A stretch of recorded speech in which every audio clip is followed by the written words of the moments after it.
Hey everyone, and welcome back to Magic in the Morning. I'm Dillon, and today we're looking at 3 brand new Commander decks that I've been brewing on Archidekt. Now, these aren't just 3 random decks I threw together.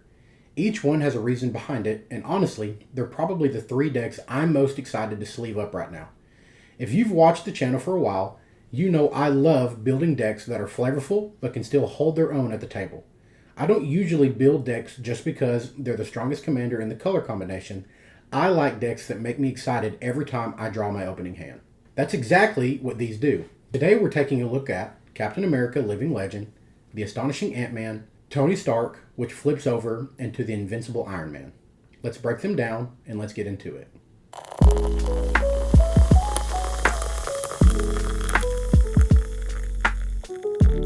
We'll start with Captain America. Captain America has always been one of my favorite Marvel characters. He's the definition of leadership, resilience, and doing the right thing, and I wanted a deck that reflected that. When I started building him, I didn't want another generic artifact deck. I wanted something that felt like Cap leading a squad into battle. That's why I leaned into vehicles. The deck spends the early game ramping with cards like Soul Ring, Arcane Signet, Gold Myrrh, Silver Myrrh, and Palladium Myrrh before deploying a fleet of vehicles. Once those start coming down, the deck really comes alive. Cards like Shorikai, Genesis Engine, Smuggler's Copter, Weatherlight, and the Indomitable keep the cards flowing while giving me powerful vehicles to crew. Then come the heavy hitters. Parhelion 2 creates angels every time it attacks.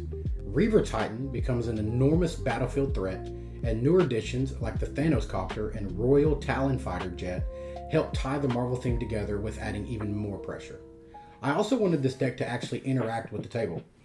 There's plenty of removal and counter magic, including Counterspell, Arcane Denial, Dovin's Veto, Path to Exile, Swords to Plowshares, and Generous Gift.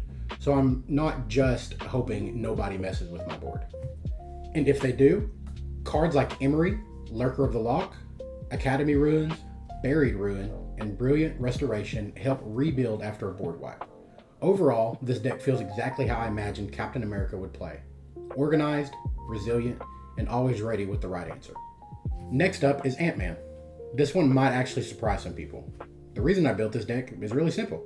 I absolutely love token decks. There's just something satisfying about watching your battlefield slowly fill up before suddenly exploding into an army that's almost impossible to stop. Early in the game, I'm ramping with setting up cards like Hardened Scales, Ozolith the Shattered Spire, and Kami of Whispered Hopes to make every counter more impactful. From there, the deck starts snowballing. Forgotten Ancient, Azuri, Claw of Progress, Ivy Lane Denizen, and Zymone Paradox Sculptor continue stacking counters across the board. At the same time, cards like Chasm Skulker, Combine Chrysalis, Iridescent Horn Beetle, and Second Harvest keep creating more creatures. Then everything starts multiplying. Adrix and Nev, Twin Casters, doubles my tokens. Champion of Lambholt makes blocking almost impossible. Herald of Secret Streams lets my creatures slip right past defenders, and if somehow that isn't enough, Craterhoof Behemoth usually ends the game. One thing I really like about this deck is that it always seems to have cards in hand. Between Kindred Discovery, Curiosity Crafter, Oron Frostfang, Toothy, Wizard Class, and Tefari's Ageless Insight, the deck just keeps drawing. Sometimes it draws so many cards that Laboratory Maniac actually becomes another way to win.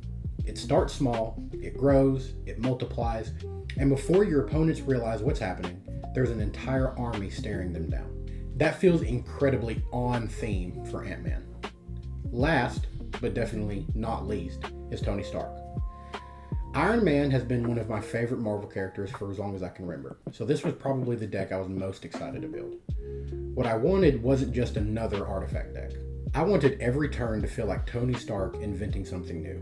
The early game is all about building the workshop. I'm ramping with artifact cost reducers like Ethereum Sculptor, Foundry Inspector, and Enthusiastic Mechanaut, along with classics like Soul Ring and Arcane Signet.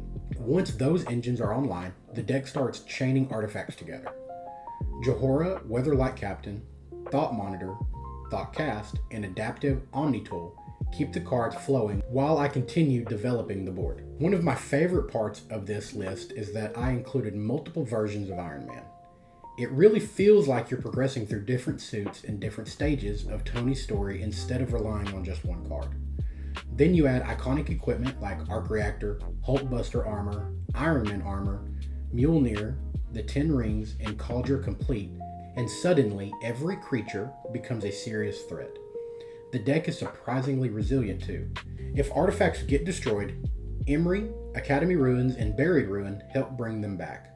Protection pieces like Padine, Lightning Greaves, Swiftfoot Boots, and Hammer of Nazan make sure my key cards stay on the battlefield. Eventually, all those artifacts become the win condition. Cyberdrive Awakener can animate an entire board of artifacts into attackers. Kappa Cannoneer becomes an enormous difficult to answer threat. And Mechanized Production gives the deck a fun alternate path to victory. Every game feels like you're inventing, upgrading, and improving until you've built something your opponents just can't keep up with. That's exactly what I wanted from an Iron Man deck.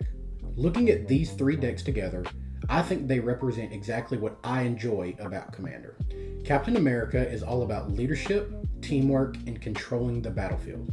Ant-Man starts small before growing into something overwhelming. Tony Stark rewards careful planning and constant innovation. Even though they're all Marvel commanders, they couldn't play more differently, and that's what makes me excited to get them to the table. Now I want to hear from all of you. Which of these 3 decks would you want me to play first? Would you choose Captain America's vehicles, Ant-Man's growing army of tokens, or Tony Stark's artifact engine? And if you've built one of these commanders yourself, let me know what cards you've included that I might have missed. If you've enjoyed today's video, don't forget to like the video, subscribe to the channel, and hit the notification bell so you never miss another upload from Magic in the Morning. Thank you all so much for watching, and until next time, keep your coffee hot, keep your top decks lucky, and we'll see you in the next one.